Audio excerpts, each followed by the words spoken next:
Good morning. Thank you so much for making it here bright and early.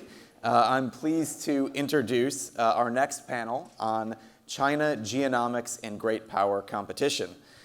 In order, we have Brigadier General Robert Spalding, a retired U.S. Air Force. He served in senior positions of strategy and diplomacy with the Defense Department and State Department for 26 years. As Senior Director for Strategy at the National Security Council, he was the chief architect of the framework for the national competition in the Trump administration's national security strategy. He is the author of Stealth War: How China Took Over While America's Elites Slept. Next, we have Samuel Gregg. He is a research director at the Acton Institute, visiting scholar at the Heritage Foundation's Follner Institute. He regularly writes on political economy, finance, and American conservatism. His most recent book is titled Reason, Faith, and the Struggle for Western Civilization. Our moderator today is Dan McCarthy. He is the editor of ISI's Modern Age, a conservative review, and for the past several years he has directed the Robert Novak Journalism Program at the Fund for American Studies. To his right, we have Alan Tonelson. Alan is the founder of Reality Check, a blog on economic and national security policy. He has written and lectured on trade manufacturing and their interaction with the rest of the economic world, plus national security issues. And last but not least, we have Doug Bandow, a senior fellow at the Cato Institute, specializing in foreign policy and civil liberties. He was a special assistant to Ronald Reagan. He writes for the Wall Street Journal, the Washington Post, Newsweek, the American Conservative, and many other publications. Please join me in welcoming this morning's panel.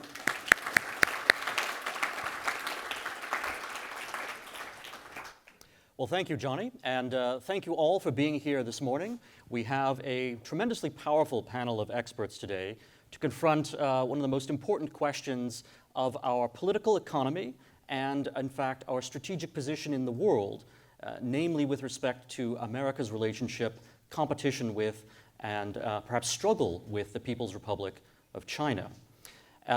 China is often pointed to by some of our libertarian friends as being a great success story. We have seen tremendous economic growth there and millions upon millions of people lifted out of poverty. Unfortunately, the hopes that so many Americans and others around the world have had over the last 30 plus years for a liberalization of Chinese politics and civil society, even at the same time as you have a liberalization or a partial integration into the world economy of China's manufacturing sector and its economy, has not materialized. And we still are confronted with a China which is politically extremely repressive and which is not only a one-party state, but a one-party state that in many ways harkens back to the very worst aspects of the Cold War struggle. So I want to begin by asking General Spalding about the nature of our competition or conflict with China today. Are we in a kind of new Cold War? We've been in a Cold War for quite a while. I think my awakening moment really came in 2014 when I realized that, I'd studied a way of war that, in many respects, has become obsolete with the globalization and the internet connectedness of our world. And in fact, a new form of warfare, political warfare, globalized political warfare, is really where it's at. And it really is about data. It's about collecting data at the individual level. It's about influencing at the individual level. Silicon Valley built this incredible model to influence economic decisions. And the Chinese Communist Party really embraced that and then used it for social and political influence. And that's really where I think it stands today. So yes, we're in a Cold War, and we're finally, I think, waking up to it. Doug, let me ask you, do you think this is a relationship best characterized by conflict, competition, or potential cooperation? I think it's a very complicated mix, and that's why I don't like Cold War rhetoric. It's very different from the Soviet Union. We don't have Warsaw Pact, NATO confrontation. We're not worried about nuclear exchanges. We're not having proxy wars against each other militarily, but it's much more economic, much more commercial, and in certain ways more threatening. That is, this is a country that has economic growth, that has engagement around the world. And that's one of the complications of its engagement with, say, a country of South Korea. China trades more with South Korea than the US and Japan combined. So our expectation that South Korea will back us up if we're in a conflict with China is not necessarily going to happen. They don't want to become an enemy, a permanent enemy of their next door neighbor. So I think that we do have this complicated mix where there's clearly economic cooperation, but there's also competition. We worry about technologies, for example, and we increasingly worry about especially surveillance and other sorts of issues there. There are areas where piracy potentially, I mean, they want kind of open trade in petroleum. They want that to flow through the Persian Gulf. There are areas where you can imagine cooperation on those issues. On the other hand, they have a very strong vision of where they want China to be, certainly in East Asia. And in that, we have a very strong, if not confrontation, certainly competition. I mean, in essence, what they want in East Asia is what we have here, which is the Monroe Doctrine. And I think it's important to flip around to understand Chinese perceptions. Taiwan is as close to China as Cuba is to America. So how would Americans respond if the Chinese Navy was steaming up and down the East Coast and into the Caribbean, and China was telling us what our policy towards Cuba should be? I think that's what we're running into. And that is going to be very difficult because they want us out of that role. And I think that's an area that we're talking about not cooperation. We're talking about something very different. And that ties in the Allied States and the question of the positions that they take. And it varies. Japan's been having a debate recently over whether they'd help us on Taiwan. Very confused in certain ways, very open. They see a problem here, and I think they're moving in certain ways towards us, but it's still very complicated. Sam, you have been a very eloquent voice in not only the past several years, but throughout your career, in defense of a liberal economy, a sort of global integration of all kinds of different countries working together in terms of spreading prosperity. But also, of course, you are keenly aware of the disappointments that we've all observed with respect to China's political development, which has not matched its economic transition into a more relatively free economy. Sam, so what is your perspective on the future of China's development, China's place in the world economy? Is this something where you can still have a liberal world order that includes China, or is China something that now has to be somewhat kept at arm's length from international institutions, perhaps, and maybe our own economic relationships? Well, I think maybe one of the biggest changes we've seen over the past, let's say 5, 6, 7 years is the abandonment of the end of history thesis, right, with Francis Fukuyama, which of course governed a lot of people's thinking after the collapse of communism, that we'd see the emergence of economic globalization. The assumption was that political liberalization would follow from that, et cetera, et cetera.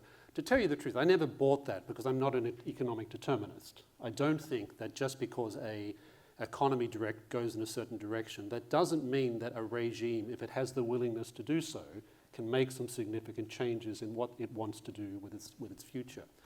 But I also think it's useful to step back and have a look at some of the things that the Chinese leadership are saying. It's worth reading some of these things because sometimes they actually tell you what's really going on.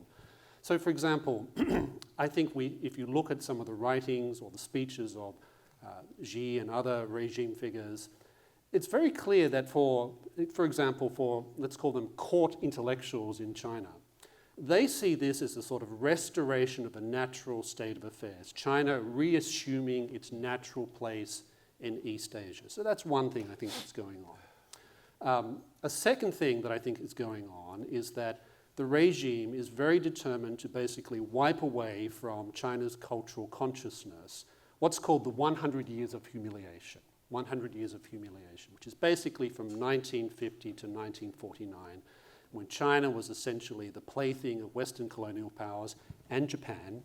And the idea is that, you hear Xi talks about this all the time in his speeches, that we are moving beyond that, we are going to be moving into a very, very different direction.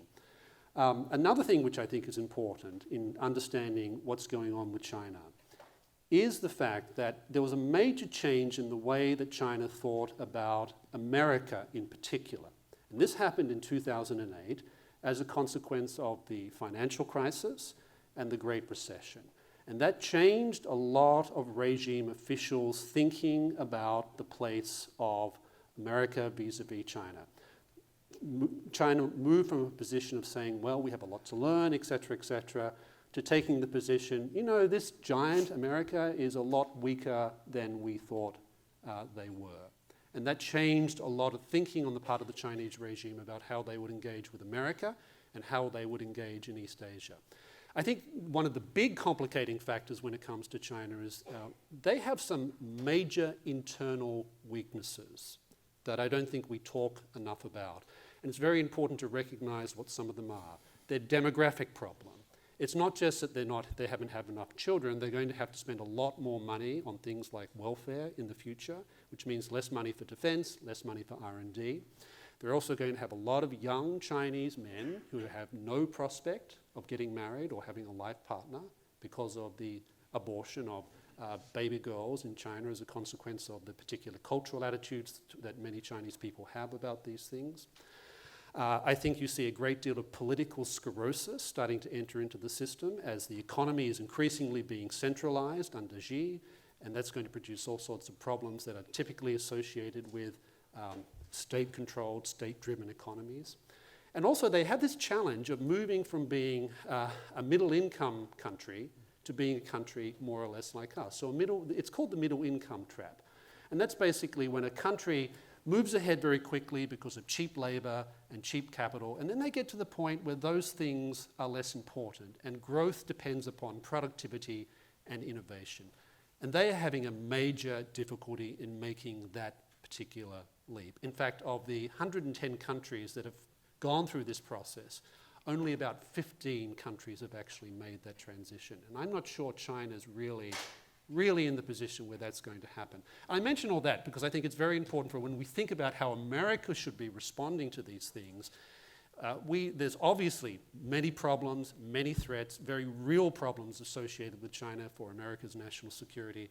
But I think it's worth looking and thinking about the internal weaknesses that they have and how that is driving a lot of what they're trying to achieve now. Well, that segues very well to a question for Alan Tonelson. What about America's own economic difficulties right now, and how does our relationship with China relate to those? Is it possible that we could decouple from China and begin to restore some of our own industrial strength, or is this something that is going to be out of reach for us? Are we in our own kind of middle-income trap? Mm-hmm. Well, first of all, I'd like to thank everybody who made this conference possible. For the actual event, the organizers, the staff, and of course, especially funders, and thank you for inviting me. I think that what the strongest imperative that U.S.-China policy faces right now, I think, is the need to define clearly and realistically America's own interests in this relationship. And I hesitate to use words like relationship when talking about world affairs, because the word relationship implies, at least to me, implies mutual obligations that I think usually don't exist, or certainly not a lot of governments around the world think in terms of what obligations they may have to various other countries, various other regions. I'm not saying that to be critical, it's just the way it is. And so therefore, when we think about U.S. economic policy toward China, I think, again, we have to think what are goals that are, first of all, absolutely essential for this country to pursue, and what would be desirable but maybe not so essential.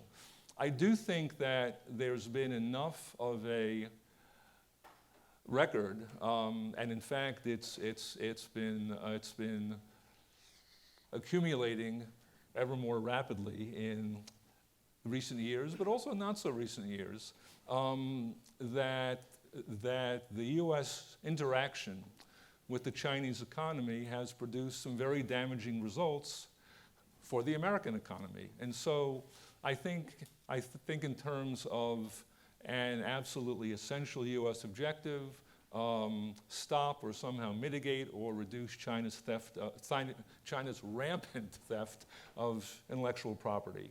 I think in terms of, if not slowing, at least not helping China's technology development, because the more technologically advanced China gets, the more it's able to hack into U.S.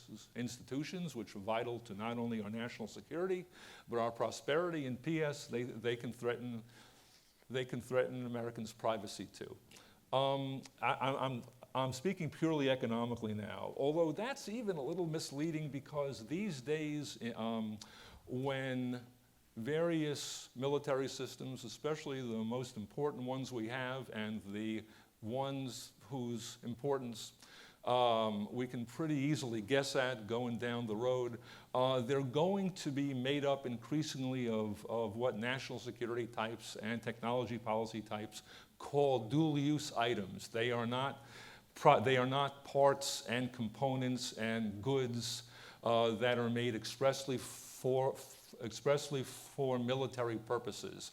They're not jet fighters. They're not aircraft carriers. They're all the stuff, especially the electronics, that goes into making the jet fighters and the aircraft carriers.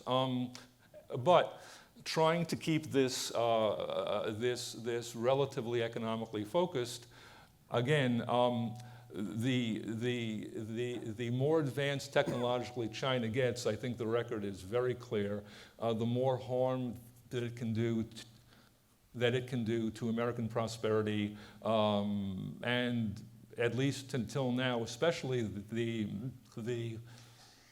American working class. And this has to either stop, or it's got to be somehow. It's got to be somehow reduced. And I think finally, and this has been something that I think conservatives and free market types have understandably, again, not trying to be critical here, have understandably had a great deal of trouble wrapping their heads around. But I think that a growing Chinese footprint in the American economy is a real problem, because the Chinese economy is far from a free market economy. It's moving farther and farther away from free market status, it seems with every passing day. And I don't see how anyone who hopes to see free market practices flourish can be comfortable with a large growing presence of non-free market actors in this economy, whose presence inevitably distorts competition and inevitably distorts market forces. And so, although I'm actually not somebody who thinks in terms of overarching strategies, because I really think the world is way too complicated for that. I think, in fact, one of my favorite expressions of all time comes from Mike Tyson, the boxing champion, who said that the very best plans of action tend not to survive the first punch in your face. And that's true. So we have to be very adaptive. We have to be flexible. But I do think that the nature and the growth of these Chinese threats to American prosperity do call for a national effort to achieve the greatest degree of what's been called decoupling from the Chinese economy that we can possibly achieve. Alan has brought up a concept that's perhaps worth examining from a couple of different angles with respect to the relationship between technological development and economic prosperity. So many of our computer technologies, our communications technologies, they have their roots in developments that began with the Second World War and that continued throughout the Cold War. GPS satellites, for example, wireless communications. Now we are in a position where China is the leader in a number of new technological areas, such as 5G wireless. They're doing very well in terms of quantum computing, artificial intelligence, biotechnology. Many of these have immediate commercial applications, but they also have very significant long-run strategic implications, particularly with that communications technology.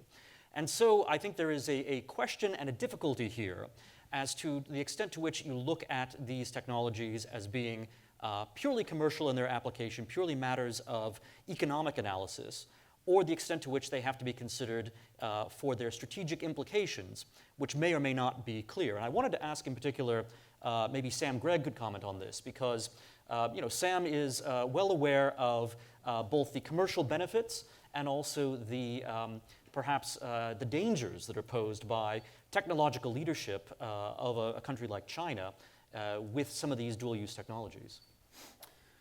Well, I think when we think about R&D and innovation in China, it's true that they have made some developments in particular areas. You just mentioned some of them. But they're also 2 to 3 generations behind the United States in a number of important areas. So I think that's the first thing to keep in mind. The second thing is, yes, these dual-use technologies are clearly something that we need to think about in terms of whether we should be selling certain things to Chinese companies, etc. And I think the point that Alan made about the fact that many Chinese businesses, for example, are more or less extensions of the Chinese Communist Party. In some way, they're owned by the Chinese state. They're associated with the Chinese state. Yes, that's clearly a major problem. I think, for example, that some of these issues do come down to questions of how seriously we're going to take intellectual property rights in the United States. I think, for example, we should be prosecuting Chinese businesses that are engaged in theft. And in fact, a lot of that was not going on until relatively recently. I think 2018 was when major prosecutions of Chinese companies and Chinese individuals that were involved in this type of thing became more and more apparent. So it's complicated. I'm not sure there's a single key turn solution to dealing with some of these issues.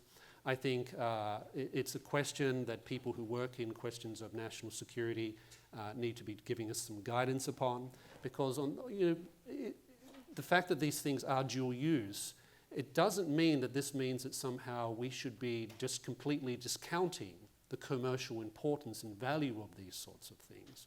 Because I think another part of the problem is when it comes to these issues of national security, which has obviously been mentioned, is that we can't underestimate the willingness of a lot of companies in the United States to invoke national security reasons for basically cronyist reasons.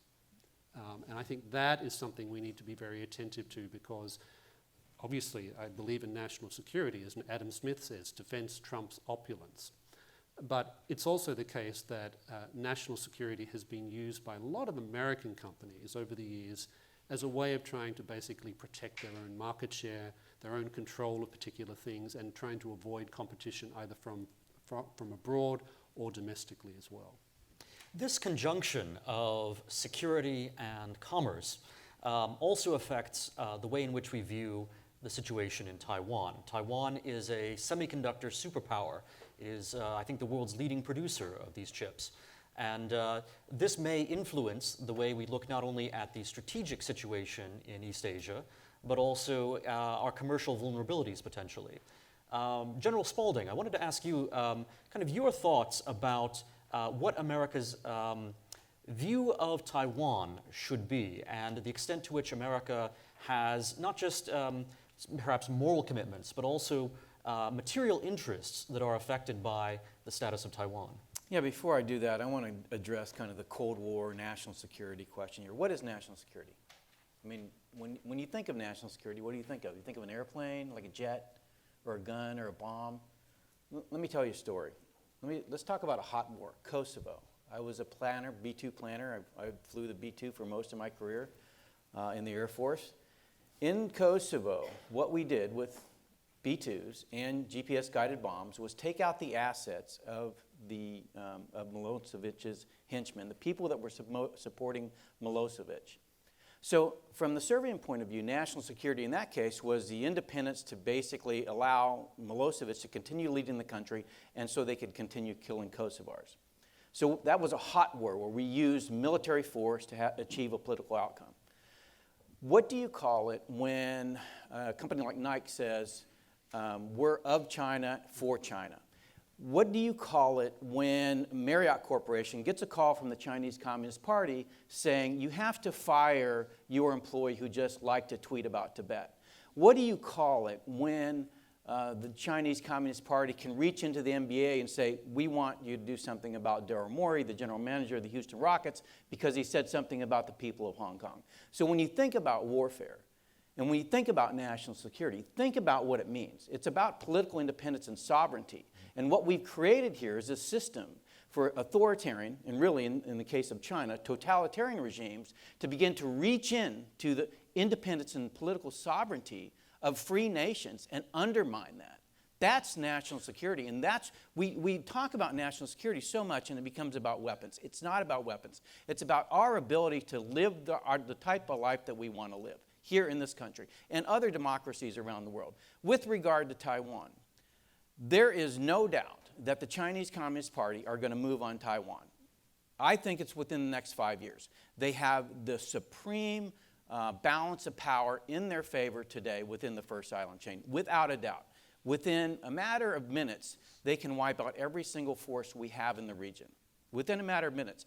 They have literally hundreds of thousands of weapons that they've built up over the last 25 years to do that. So what's our obligation to Taiwan? Well, I think in terms of maybe Berlin, prior to when the Soviets put up the wall. I think we're going to have to think about resupply, maybe evacuation. We're not going to fight them. And that's why it is a Cold War. We're not going to go directly to military conflict like we did with Kosovo. Because what the Chinese have that the Serbians didn't have is nuclear weapons. And we are not about to start a nuclear war with China. So that's why it's a Cold War. And because it's a Cold War, because it's not a hot war, we have to worry about China's way of war, which is really about political warfare, which is about undermining the faith and confidence of a people in their system. That's what they did in China. That's how they won the Civil War. That's how the Nationalist Party ended up in Taiwan and why we're in this mess talking about Taiwan. Doug, let me ask you if, or to what extent, free markets can be a weapon that we can use in this kind of Cold War situation that General Spalding has just described. Is there a way in which free markets can successfully get the attention of a company like Nike and get them to be more patriotic? Or is it the fact that because of the importance of China as a global market, that companies, free market companies in our own country, are always going to defer to the market power of China and effectively kowtow to Chinese Communist Party sensibilities? Well, profit is a very powerful motivation for companies. And they see that large marketplace, and it's very hard for a company, if they imagine the enormous amount of money they get from NBA basketball being shown there. It's very popular.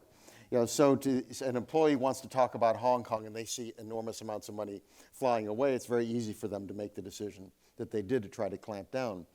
I think that, among other things, we need to be looking at how do we buttress companies that do the right thing, and how do we encourage companies to work together. It's very easy for China to go to United Airlines and say, on your website, you must put Taiwan not as a country. You must put it as, Taipei, China, Taipei. I mean, they have these designations. But if it's every international airline together who says, no, you cannot tell us how to run our websites, it's a very different bargaining position. But if China is able to go to each airline individually, I fly to China, pre-COVID at least. I've gone to China many times. I fly United into Beijing. That's a major market for them. They're going to comply on that because they don't see much of an alternative. How do we buttress that? It may require some looking at antitrust restrictions. The question of how we work with other governments.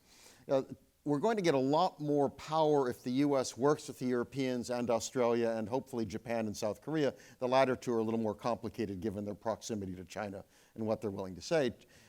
South Korea refuses to criticize China on human rights and Hong Kong, et cetera. But if we can get those countries working together, we have much greater power. I thought that was one of the mistakes of the Trump administration, was to simultaneously launch trade wars against Europe and China. And my reaction, no, this is the two-front war you don't need. You work with the Europeans against China. That's the more proximate problem in terms of IP theft and a whole bunch of other things that have been discussed. You don't dissipate your power, you work together. And there's been some effort at that. I think the question of whether the administration has taken a strong enough stand on the recent cyber hacks, which we attribute to the Chinese, is questionable, but they did at least get NATO, EU, Australia, and a number of companies to join with the US to criticize China on that. That's a much more powerful countervailing force than if it's just the US doing so. And I think that the question of how you support your companies and how you put, I would like to see social pressure and other things on them to do the right thing. But I think a lot of that is how can we give them a stronger foundation? Because at the moment they get picked off one by one. You want to, I mean, and some of it's simply Chinese boycotts, and it's not even government directed. I mean, social media, when the U.S. put prohibitions in on companies using Uyghur labor, forced labor for their products, and companies were talking about that, they got boycotted in China. And that can be very powerful as well. So how do we support them in that? And it's an issue, for example, the Chinese have gone after Australia. They came up with an extraordinary list of 14 demands that to right the relationship. Intrusions China would never accept against it. I mean, among other things, I encourage people to drink Australian wine. It's on the boycott list for China. That China still wants the iron ore and stuff. They buy that, but they've boycotted other things, seafood and other things. How do countries support each other that might face that? Because if countries believe working together, they can help each other in that situation, they're much more likely to stand up to China, as Australia has, than if they think they're going to be alone. I mean, if you're Thailand or if you're a fill-in-the-blank country, you be targeted alone. It's going to be much more difficult, but if you can expect to be supported by other market-driven democratic states, you're much more likely to form that kind of countervailing coalition. I think we need to be looking at that. It is a very serious issue because it is intruding in the United States. And it's intruding in the U.S. because of essentially decisions made by Americans for other reasons, but it is very problematic, the notion that Chinese can essentially direct how U.S. operations, U.S. websites, and other things are provided. Alan? Well, first of all, it's not only problematic, it's completely unacceptable. Let's not use words like problematic, okay? Please. It's just out of bounds. Speak what you think, Alan. Major penalty, 15 yards or whatever.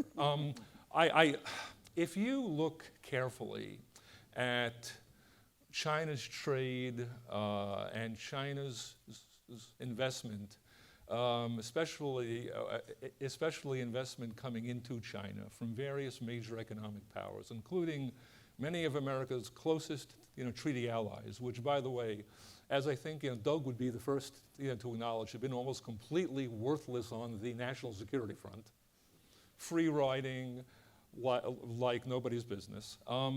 But if you look carefully at the trade and the investment flows, you see why it is so thoroughly implausible to believe that the United States could muster or mobilize an anti-China coalition that would push back on these unacceptable Chinese practices. And the reason is that so many, again, valuable U.S. treaty allies, Germany, South Korea, and Japan in particular, make enormous amounts of money for their national economy by selling inputs of various kinds to the Chinese economy, which is still heavily export-oriented, which help Chinese factories make goods for export, many of which, in fact, a very disproportionate share, wind up being finally consumed in the United States. So, for example, Germany and South Korea and Japan sell China tremendous amounts of capital equipment. The machinery that goes into Chinese factories, they're not going to want to see that business cut off. It's been incredibly lucrative, and they have gone ahead willy-nilly because before Trump came onto the scene, nobody in Washington even recognized that this was going on, much less had the will to actually try to somehow contain it. Doug mentioned that China is now South Korea's largest trade partner. That's because South Korea sells China not only incredible amounts of capital equipment, it sells China chemicals of all kinds, and much of the final product that basically emerges from these inputs is not consumed in China. It's consumed outside of China. So the idea that without some very strong U.S. leadership, and I'm even skeptical there, that these countries are going to give up these enormously lucrative economic relationships, I think that's completely fanciful. This question of China's influence upon U.S. allies is something that is perhaps particularly salient to Australia and New Zealand. They're two of the Five Eyes countries. We have the very closest of connections with them in terms of shared intelligence. And Australia and New Zealand are, of course, within China's sphere of economic influence. And so I thought I would ask Sam Gregg how a country like Australia or New Zealand can maintain its sovereignty, can maintain its relationships with the United States in the face of this overwhelming economic superpower in the form of China. Well, I have an inside track on that, so to speak, and New Zealand's not really part of the equation. But what I'll say is this. It has been fascinating to watch the reaction of not just Australia, but Japan and other countries, and India. We haven't talked about India yet, which I think is also a very big part of the strategic picture. What's been fascinating to see in the case of a country like Australia, which is probably America's strongest ally in the world, what's been fascinating to see is the expulsion of Chinese agents of influence, intelligence operatives. You've seen inquiries going on into both sides of politics about the influence of Chinese money on politics in that country. And it's become now really bad to get money from the Chinese because that's seen as compromising national sovereignty. We've seen Australia take a very strong line on WiiWi with the 5G thing. It was very clear right from the beginning Australia is not going to use this stuff because we know that WiiWi is owned by the Chinese Trade Union, which of course is a branch of the Chinese Communist Party. They've reacted in terms of dealing with the tariffs that Doug was mentioning. I think the tariff on wine is 240%. Yeah, some crazy number. Crazy number. But what's interesting about that is that the Australian government immediately started negotiating with India and secured some very good trade deals there for those particular products, which is actually a good example. If you have open markets, you can move in those directions very, very quickly. It's also interesting with the, someone mentioned the Chinese imports of raw materials. Australia's just had a record year in terms of exports to China when it comes to things that China really needs. So it's interesting that when push comes to shove with some of these things, China knows that it still has to do business with countries it doesn't like because they know that this is where they can get many of their resources. The other thing that was interesting was at the meeting of the G7, which was in Cornwall of all places earlier this year, the Australian Prime Minister, Mr. Morrison, preempted a whole discussion about Australia's position on global warming and climate change by presenting to all the other people there a list of all the things that China was doing to Australia. And this apparently shocked people like Boris Johnson, people like Mrs. Merkel, Macron, etc., to the extent to which the Chinese regime was embarking upon aggressive actions against Australia and lots of other countries as well. And what was interesting about that was it shifted the whole discussion away, apparently, from global warming and climate change and made people much more aware of what was really going on. And this was a very good example of Australia as a middle power using its influence in a relatively important setting to alert people to what was going on and gaining support from the other countries there in some of the measures that Australia has taken to defend itself in this particular position. So I think Australia's done a pretty good job, given the circumstances, given the fact that it is basically a European country in the middle of Southeast Asia, in responding in this way that's been very affirming of the traditional alliances that Australia has with countries like the United States, Britain, etc., and in a way that's made it very clear that the Commonwealth of Australia is not going to back down in the face of Chinese aggression. And the Chinese don't like this. You read the Chinese Daily, you read the, what's the one? The Global Times. Global Times, and there's rants against Australia all the time. But it hasn't changed the position of the Australian government. And what's interesting is that even the Labor Party, which is a sort of much more conservative party than, say, the Democrats here, even they have said, you know, the relationship with China is going to change. It can't go back to what it was. And if the Chinese government think that they can use us to change the position of the Australian government, should we come into power, they're making a big mistake. So it's been very interesting to see how a middle power has been able to react in this particular way, defending national sovereignty, maintaining strong economic and political links with its allies, and also making sure that the Chinese know that there are things that China needs from the rest of the world. That's why they engage with trade with the rest of the world. and making it very clear that, if you need iron ore, if you need these things to build your economy, we're still the best place to do business. And think of how many more options the United States has, which is much bigger and stronger and richer than Australia. I'd like to comment on influence of our allies. So when I was in the White House, I would receive delegations from the business community, from political leaders in our allies, from the countries of our allies, particularly in Asia. And the statement was, don't make us choose. We don't want to choose because we want to trade with China, but we want you as a security partner. And I said, well, not choosing is actually a choice because we are slowly undermining the very fabric of the free world. So, one question I posed to, I think, a delegation from Japan, I said, okay, so you want to continue to trade with China. Do you want the PLA Navy to protect you? Well, no, we don't want the PLA Navy. We want the United States. Well, we're undermining our collective economies in this manner. And really, so when you think of how we have influence over our allies and partners, they want us as a security partner. Okay, so what can you get as a result of being a security partner of the United States? Well, during the Cold War, we had something called COCOM. We knew that the Soviets would use innovation, technology, talent, and capital to undermine our system, to use our innovation, technology, talent, and capital. So what we've allowed the Chinese to do is basically take that innovation, technology, talent, and capital to build their system, their totalitarian system. The way that we get back to normal is by using our security relationships as leverage to get these countries to come back into the fold. This is not impossible.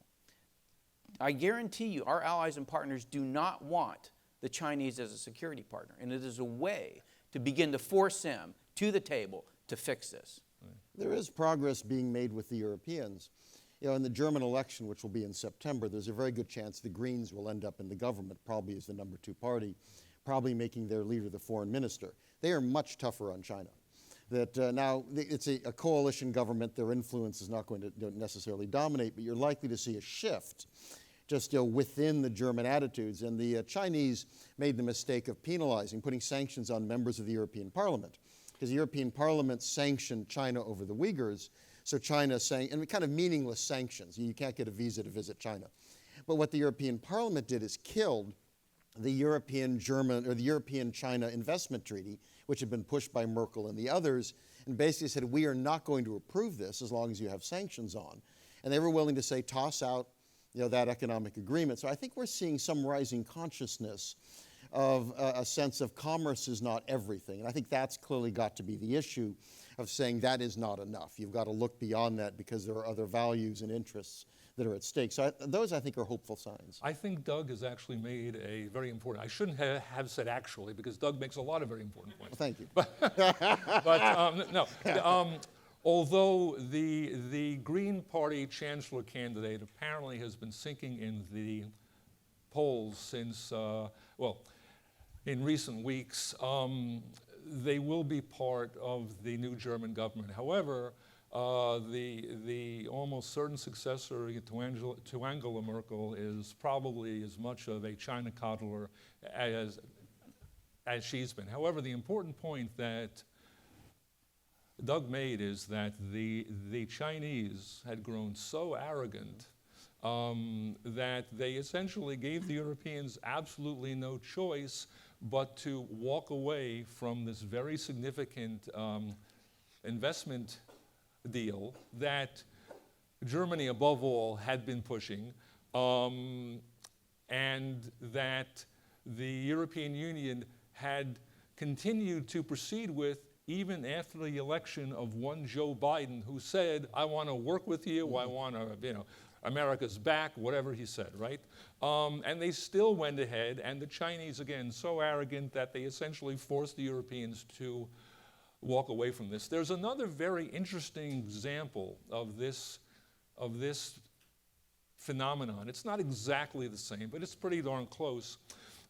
This recent Chinese clampdown on Chinese entities. I don't like to use the word companies when talking about Chinese commercial organizations. I even hesitate to use the word commercial because I think that when it comes to entities, that's the most generic term that I can come up with. any of these entities big enough to play internationally, big enough to be permitted to play internationally, is unquestionably an agent and instrument of the Chinese state.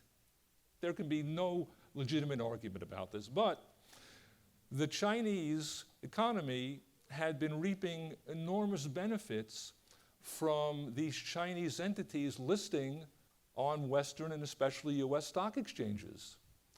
That enabled an enormous amount of capital to flow into China, which would ultimately be made available to the Chinese state, ultimately. Not all of it, not every single one, but certainly a lot of it. And yet, when the Chinese began clamping down, they made very clear, when it came to companies like this rideshare company Didi, that they valued their total monopoly of consumer information over any economic benefit and any financial benefit that they could get from these stock market listings. And in fact, just the other day, it was estimated by this consulting firm whose name I can't remember, but they estimated that if this policy continues, that over the next 10 years, this could cost the Chinese economies $45 trillion. That's the amount of non-Chinese money that could have flowed into the Chinese economy, but it looks like it won't happen. So if the Chinese persist in this kind of off-putting in the case of Europe and counterproductive in the case of these US stock listings behavior, we should help them out. We should applaud this. Alan, they took $4.4 billion before they shut down Didi's, right? That's so true, they did get money. But it looks like they're going to lose a lot more, again, if this continues. No, but what's funny is the Chinese Communist Party took a stand there, and it took the President of the United States to step in and say, my retirement dollars can't go to Aviation Industry Corporation of China, the largest defense contractor in China, because he had to step in, because the board basically refused to prevent that capital to be flowing into China. And this is the problem. Sure. The SEC chairman, by the way, the last one, ran Alibaba's IPO. The Treasury Secretary, they all come from this environment where they're reaping enormous profits from sending this money into China. So again, this is the problem. Can I add one quick thing? Yeah, we are just about at time, but I'll let Sam. Well, the only thing I was going to add is that we've talked about money and other things going into China. It's important to keep in mind, I think, that the Chinese environment for doing business is steadily deteriorating. Steadily deteriorating. Contracts are not honoured. You know that you're dealing with entities, I think that's the right word to describe what's going on. You're dealing with entities that are partly owned by the Communist Party or have prominent people party members on the board, who will tear up a contract with no hesitation. And there's no recourse to rule of law. There's no courts that you can go to try and fix the situation in China. So what's interesting is that foreign investment in China is actually in a state of decline because they're adopting policies that are inimical, that are very hard to reconcile with attracting foreign investment. So someone said, let them go ahead and do this. Yeah, keep going. Keep going down this path of neo-mercantilism, state centralization. They are already starting to pay a significant price for that. Unfortunately, I think it means that they're going to get more aggressive in other areas. Well, thank you, Sam. Thank you to all of our panelists. We want to make sure that we have time for a short break so that everyone can get coffee and then be back here and ready for Senator Rubio's discussion. So I'm afraid we've run out of time for questions. However, this conversation will be ongoing, both online and in